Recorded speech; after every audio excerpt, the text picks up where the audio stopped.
everybody, and welcome back to Waffles RC. As you can see, we're back in the garage, which means we're starting a new project. And I have been alluding to it for a while now. We're going to get started on my top secret project. And I realized when I put on this shirt this morning that it's going to be a little ironic, but you'll understand, hopefully. If not, then too bad. I like to do new things and try new things. Actually, in reality, I don't, but with RCs, I like to try new things, okay? So, first thing we have to do is go get supplies. There it is.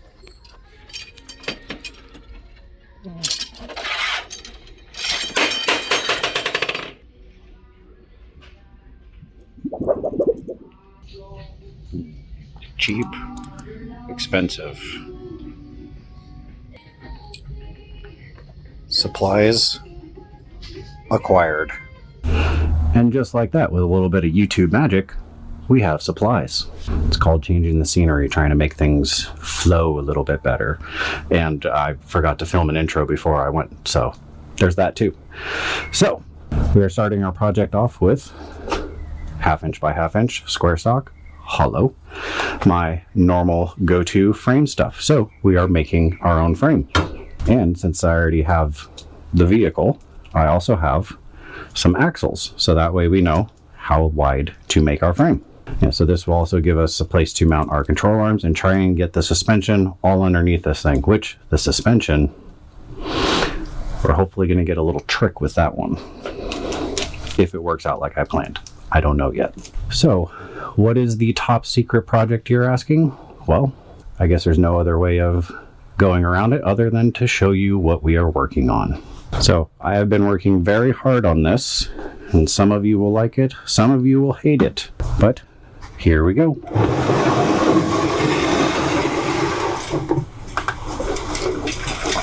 It doesn't even fit in the camera. There you go. Winnebago ramp truck. That's what we're going with. So now do you get the whole irony of wearing this shirt while working on something that I 3D printed with a 3D printer? Science. That made no sense. Whatever. Okay, so this is a gigantic Winnebago thing. It is a ramp truck, and I have heavily modified this thing in multiple different ways. First and foremost, I did download this file. I did not design and print this entire thing by myself.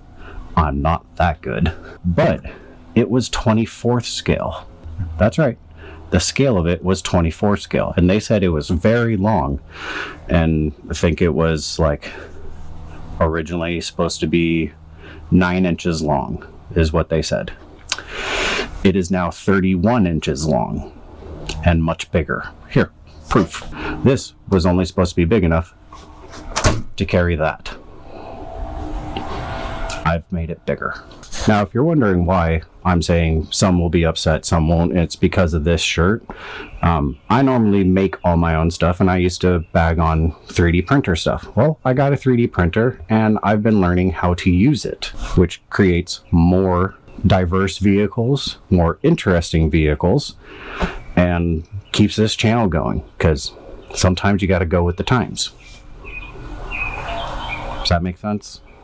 I think it does. Anyhow, I have also been learning how to 3D model, teaching myself essentially how to design stuff with a 3D program for designing 3D model stuff. So the things that are on this that I designed are as follows. So we'll start from the front and move to the back. The front bumper. I designed that, including the fog lights. I did not design the intercooler. I did not design the turbo itself, but the downpipes and the couplers, I did. The snorkel, I designed that myself. The roof rack, I designed that myself. Same with the air conditioner. The ladder, that was quite easy. These extra ramps that I had to put on here because I did not scale this up big enough, but it was as big as my printer would allow. I made those. As you can see, they have stands down there to help with weight. The fuel tank. If you're going to be a redneck with a RV Ram truck, you need to have fuel. So why not have a gigantic fuel tank that sits underneath the vehicle that you're towing with the spool? It's not a functional spool, but it's on there, and you know, it looks kind of funny. As you can see, all the red, the orange, all the marker lights on this thing, everything except for the headlights and turn signals, every other light, and the light bar, but every other light I designed myself. And if you can't tell by the wires, I have already wired all the lights up. Yeah, you can kind of see. If we flip it over, there you go. All the lights are already wired up, ready to go. And there's nothing like doing your final wiring before ever testing a single one of them. Just saying. So now let's get into the real grittiness about this thing. It is not perfect because I did it. The original file was designed to print this whole thing in 2 pieces. I had to print it in 16 because I made it so big. Because of that, and me not knowing how to work a 3D printer very well, you can see every single gap. And some of them are really bad. That one's not too bad. That one's a little better. All along here. All along there. It's not perfect. Yes, could I have done body filler and tried to make it perfect? Yeah, probably. Was I impatient and had a bottle of super glue? Absolutely. That is the vehicle that we are working on. So let's get started doing the original 3D printing and make a frame for this thing. But first, I just remembered the paint scheme of this thing may look familiar. That's because of this.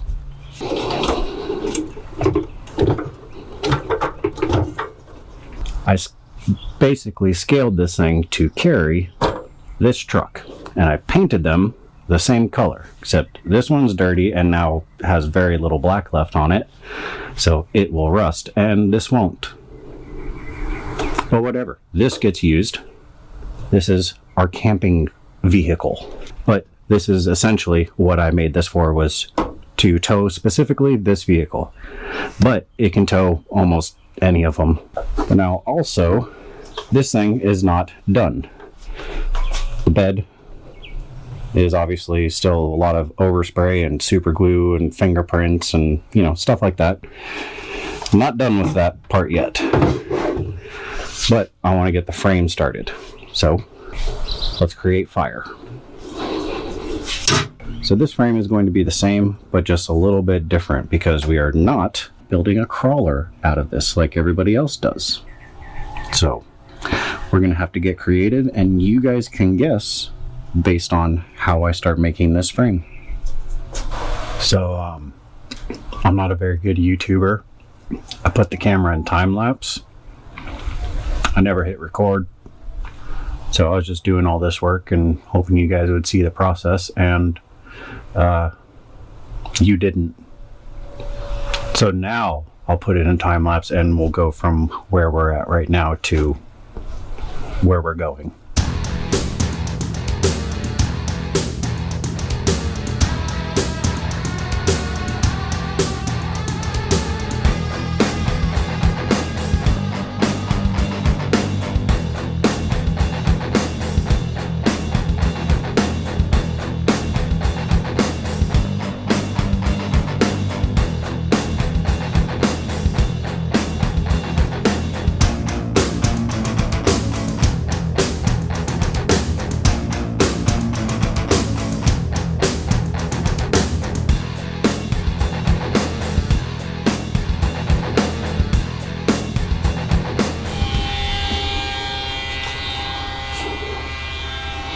Can you believe the audacity of some people to use such loud power tools in a residential neighborhood? So disrespectful. Here is our frame. As you can see, there is an up square there and part of one there because that's the front. Now when you're making a frame like this, I have one suggestion, which I'm sure you saw in that time lapse. Cut 2 of everything. So that way, when you're making a frame, you have 2 pieces and you don't have to recut, remeasure. You just use the part that you just cut, and now you have 2 frames, 2 frame rails, sorry. So now, while that disrespectful person uses loud power tools, let's fire up the welder and get this thing all welded up. Oh, and finally, after 2 months,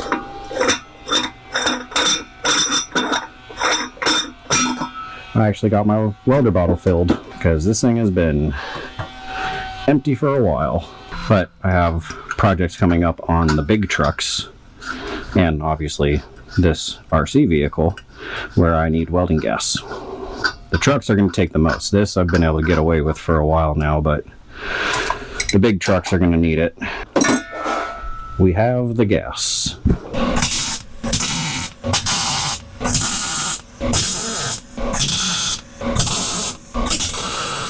So now I'm going to tack weld that one, then put them both in the vise to actually, you know, get them straighter than they are. And then I'll fully weld them and grind them down. So I'll bring you back after that. Those are mostly straight and mostly welded. It's good enough for me. Or as the saying goes, it's good enough for who it's for, which is, well, me. So it's perfect. This one's more level than that one. It's fine. So now we have our frame rails, as you can see. Now we need to figure out our width. And yes, I have been using a tape measure, because that thing, I've been working on that for 4 months. Printing it, painting it, designing all that stuff. Like, it's been a while. So I want this to be correct. How do we get our width? Once again, like I always say, I take the measurement from the inside of the control arm, lower control arm, and shock mounts. That's where I take my measurement, so that way I know my frame needs to be that wide between there. And also, don't forget, when you're doing said measurement, you want it, okay, so let's just do it, shall we?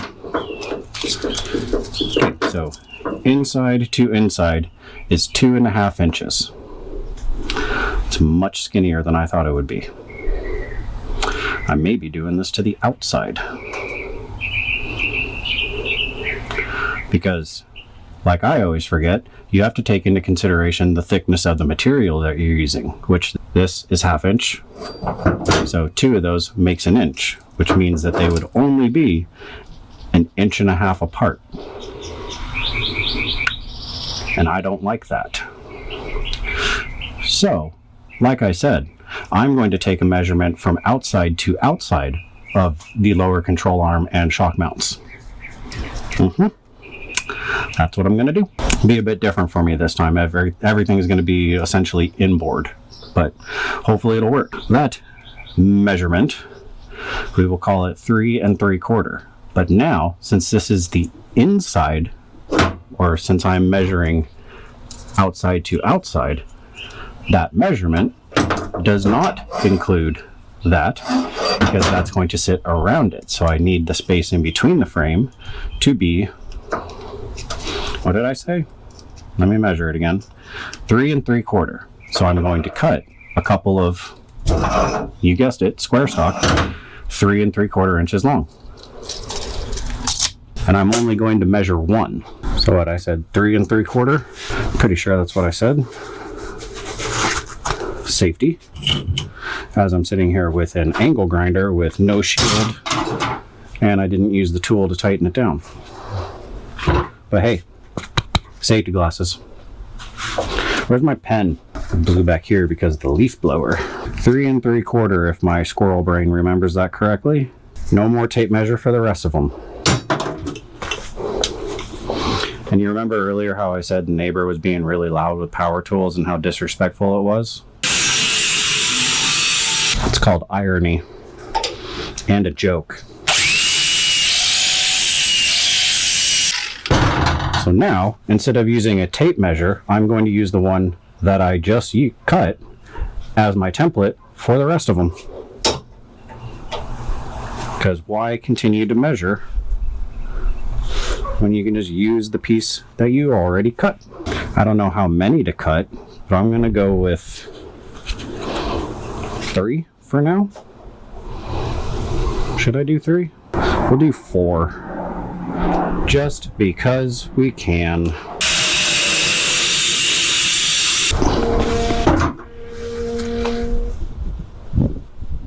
What was that? Something just vibrated, but my phone's in my pocket. Alright. That's not terrifying in any way, shape, or form.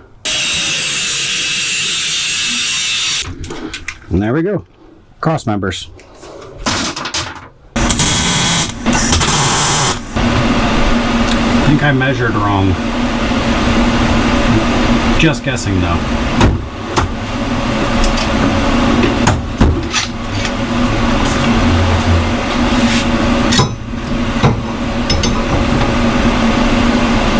If you use a level, then it is level. Sure, why not?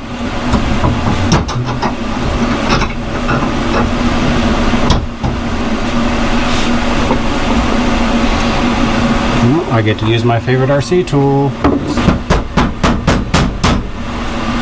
Oh wait, scale points. Sorry, totally forgot about scale points.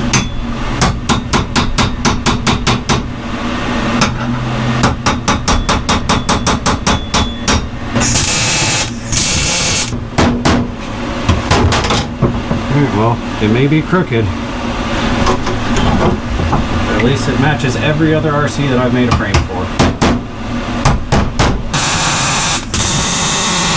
That's crooked and unlevel.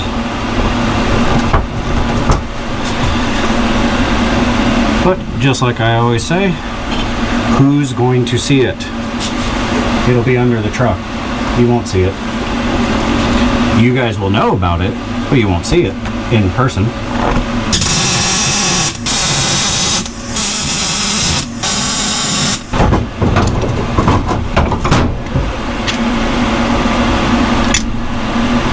Just a heads up, rubber melts. Interesting factoid I thought you guys might want to know.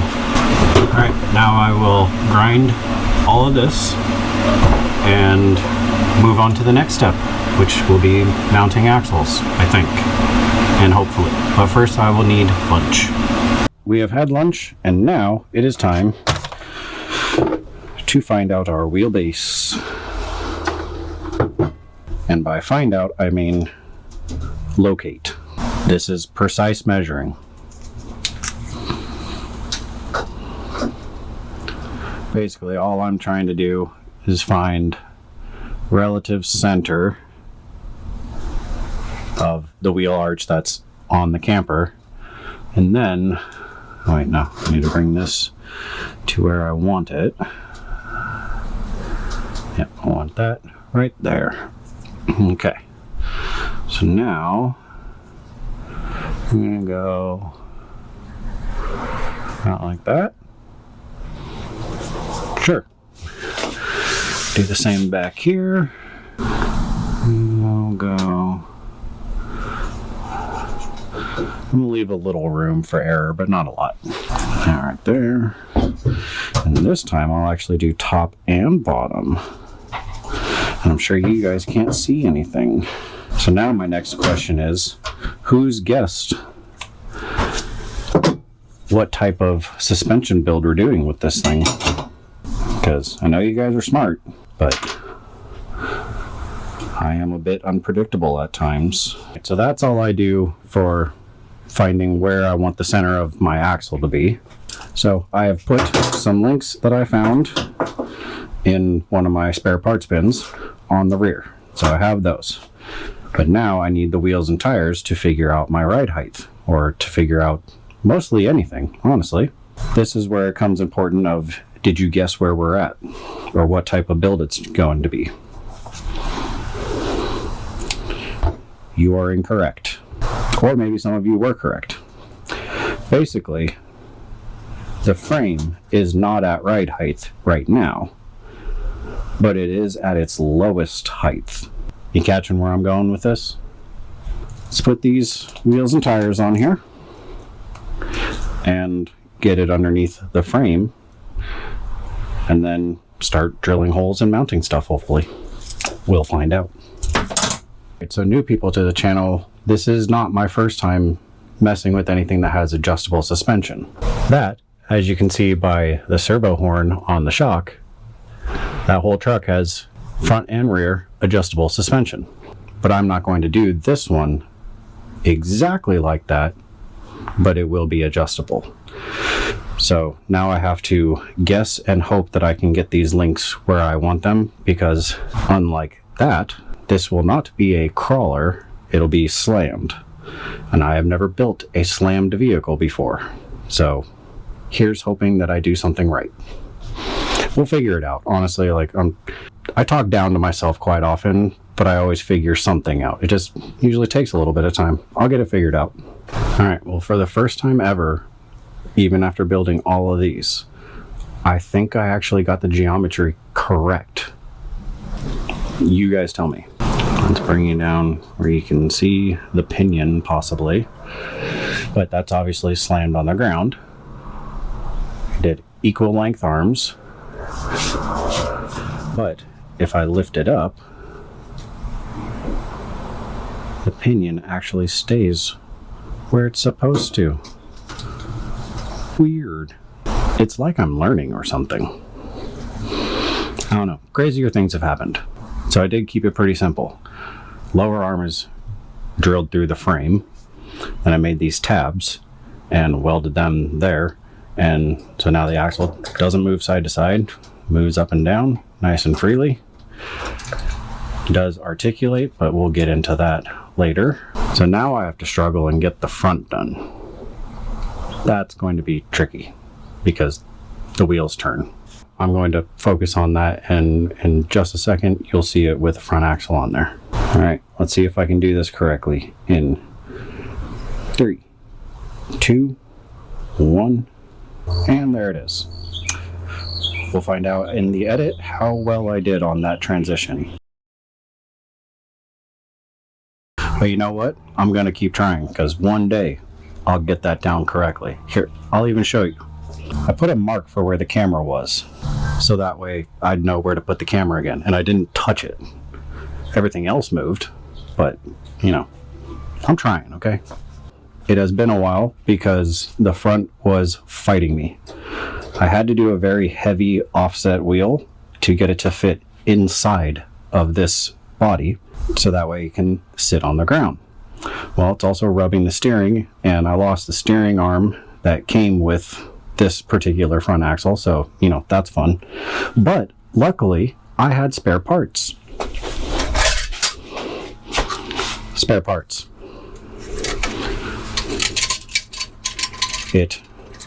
This vehicle kindly donated its rear links. And if you don't know this vehicle, you know that I hate this vehicle. And I have been taking parts off of it left and right, wherever I can, if I can use them. So that's where I got the parts. So now we're at this point, which I'm quite happy with how it's turning out so far. Granted, it's just a frame, but we can lift it and lower it and do all the things, go full lowrider, which will be happening. So it's not going to fit correctly, but I've put this whole thing together so far without putting the body on it to see if I've done it correctly. It's all from those lines that I drew the first time. So let's see.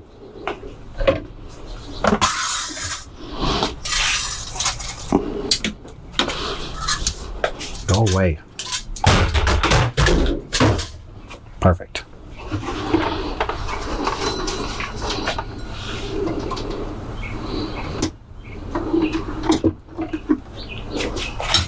Yeah, see, I gotta cut that stuff.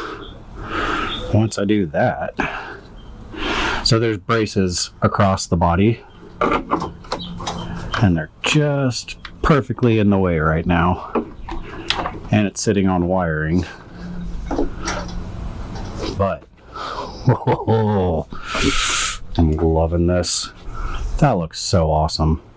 It does still, like I said, it has to go that way, but there's braces across that I need to cut out for the frame, obviously. And same with the very back. I know those are clear.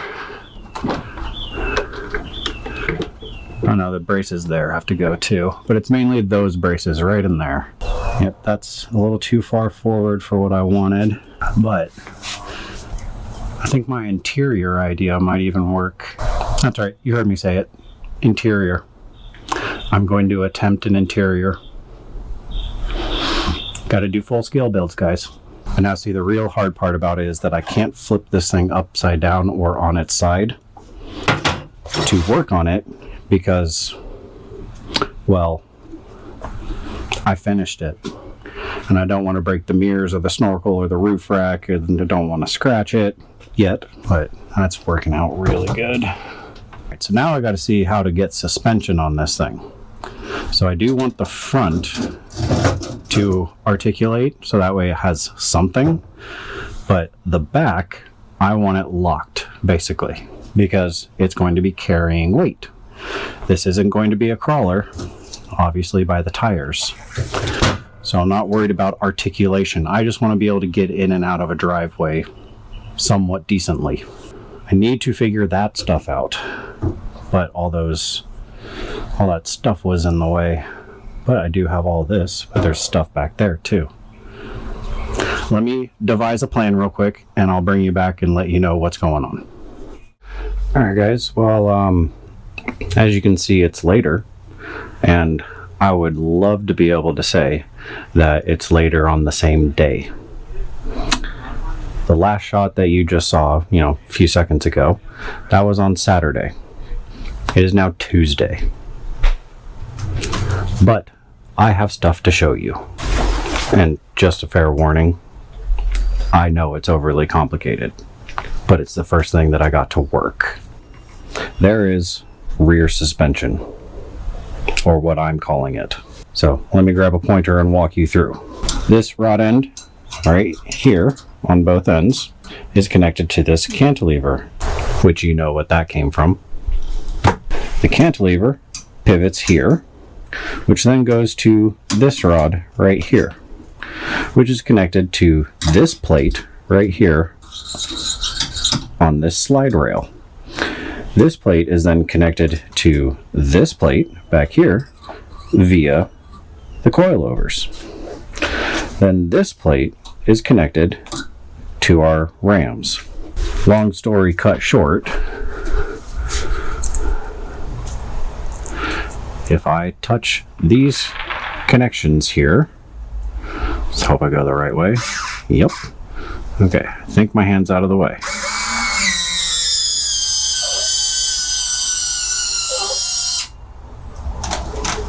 We have adjustable suspension. Oh, and there was one person who left a comment about wiring these things. I'm going to try to do that once I get into more of the nitty-gritty of wiring, but just for everybody's knowledge, these particular servos are basically winch servos. That's all they are. And you have the winch controller, which you can get, the little aftermarket remotes, or you can do the channel 3 or whatever, any of the auxiliary channels through your controller via a winch controller. Basically, all that does is it reverses the polarity of the positive and negative. In these servos, particular case, and pretty much every winch servo, unless they're super overcomplicated and fancy, you connect the positive to the positive, negative to negative, it goes one direction. You reverse that, hook the positive to the negative, negative to the positive, it then goes the other direction, which is what I shall do now. But that's just a quick overview of how the wiring works on these particular things. So if I just reverse the polarity,